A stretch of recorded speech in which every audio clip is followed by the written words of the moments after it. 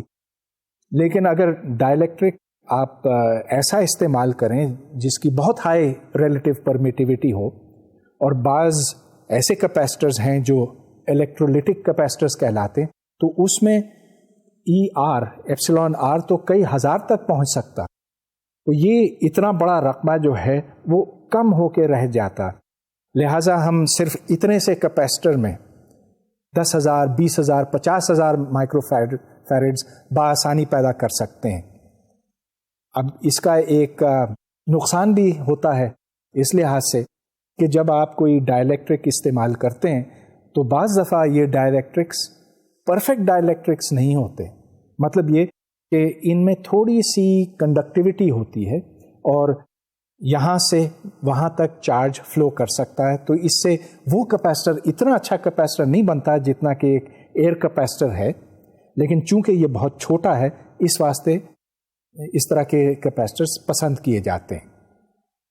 اب سوال یہ پیدا ہوتا ہے کہ جب آپ ایک کیپیسٹر کو ڈسچارج کرتے ہیں تو اس سے کس طرح سے الیکٹرانز حرکت میں آتے ہیں اور کیا ہوتا ہے. تو اب میں کرنٹس کی طرف آنا چاہتا ہوں. جب چارجز حرکت کرتے ہیں تو اس کو ہم کرنٹ کا نام دیتے ہیں. یہ چارجز کسی وجہ سے بھی حرکت کر سکتے ہیں، لیکن ظاہر ہے کہ اگر کوئی الیکٹرک فیلڈ ان کے اوپر اپلائی کیا جائے تو وہ اس سمت میں جائیں گے. جتنے زیادہ چارجز فلو کرتے ہیں اور جتنی زیادہ تیزی کے ساتھ وہ حرکت کرتے ہیں اسی حساب سے کرنٹ بھی زیادہ ہوگا. اب فرض کیجئے کہ آپ ایک تار کے اندر جھانک کے دیکھ سکتے، تو وہاں آپ کو یہ نظر آتا کہ اگر یہ تار ہے تو ایک الیکٹران پہلے یوں جاتا ہے، پھر ٹکراتا ہے، پھر واپس آتا، پھر یوں جاتا، پھر واپس آتا، لیکن اس کا ڈرفٹ اس سمت میں ہے. وہ ٹھوکریں کھاتا ہوا اس سمت میں جاتا ہے اور یہ کرنٹ کی سمت ہے. اب current is the flow of charges, اور چارجز جو حرکت کر سکتے ہیں وہ صرف ایک ہی ہیں، الیکٹرانس. الیکٹرانس کا چارج نیگیٹو ہوتا ہے، لیکن جب بجلی کے بارے میں لوگوں نے سب سے پہلے معلوم کیا تھا، سوچا تھا، تو اس وقت یہ خیال تھا کہ تاروں کے اندر شاید پازیٹیو چارجز ہوتے ہوں گے، لہٰذا پازیٹیو چارج کیریئرز کی بات کی گئی تھی، اور پازیٹیو کرنٹ اس کو ڈیفائن کیا گیا کہ پازیٹیو چارج جب یوں فلو ہوتا ہے تو دس از دا ڈائریکشن آف کرنٹ. بس یہ بات یاد رکھنے کی ہے کہ جو جس سمت میں کرنٹ بہتا ہے، فلو کرتا ہے، اصل میں الیکٹرانز مخالف سمت میں جاتے ہیں. کرنٹ کی ڈیفینیشن ہے rate of flow of charge, اور کیلکولس کی زبان میں پھر ہم اس کو یوں لکھیں گے as D Q by D T. اگر D Q by D T constant ہو، گویا کہ اگر آئی کانسٹنٹ ہو، تو ایسی صورت میں charge is equal to current into time. تو اس کا مطلب یہ کہ اگر ہم یہ جاننا چاہیں کہ مستقل کرنٹ نے کتنا چارج پہنچایا ہے ایک جگہ سے دوسری جگہ تک ٹائم ٹی کے دوران، تو اس کی مقدار ہے آئی انٹو ٹی. یہ اس صورت میں کہ اگر کرنٹ کانسٹنٹ ہو، لیکن اگر کرنٹ خود وقت کے ساتھ تبدیل ہوتا جائے تو پھر ہمیں چارج کی مقدار نکالنے کے واسطے ایک انٹیگریشن کرنا ہوگی. سو Q will be equal to the integral of I into dt. Current ایک فزیکل کوانٹٹی ہے، اس کے بھی فزیکل یونٹس ہیں، اور ان یونٹس کو اب ہم ڈیفائن کرتے ہیں. Current is charge per unit time, so it is coulombs per second. اس کے یونٹس بنے کولومز پر سیکنڈ، جس کو ہم ایمپیئر کہتے ہیں. سو 1 ایمپیئر از 1 کولوم پر سیکنڈ. 1 ایمپیئر کا کرنٹ تو خاصا عام ہے. اب یہ دیکھیں کہ گاڑی میں جو بیٹری ہے وہ 10 20 50 ایمپیئر تک دے سکتی ہے، لیکن عام طور پہ ہم بجلی کے سرکٹس میں، خاص طور پہ جو ریڈیو ٹیلی ویژن کمپیوٹرز میں ہیں، وہاں اتنا زیادہ کرنٹ نہیں دیکھتے. وہاں عام طور پہ ملی ایمپس جو 10⁻³ ایمپس کے برابر ہے وہ ہوتا ہے، یا مائکرو ایمپس جو 10⁻⁶ ایمپس ہے، یا نینو ایمپس وچ از 10⁻⁹ اور پیکو ایمپس تک اتنے چھوٹے کرنٹس فلو ہوتے ہیں. اب مثال کے طور پہ ایک انٹیگریٹڈ سرکٹ کے اندر 10⁻12 ایمپیئرز بہت عام کرنٹ ہے. لہذا یہاں پر ہم نے ایمپیئر اور پھر ملی اور مائکرو اور نینو اور پیکو یہ سارے دیکھے ہیں.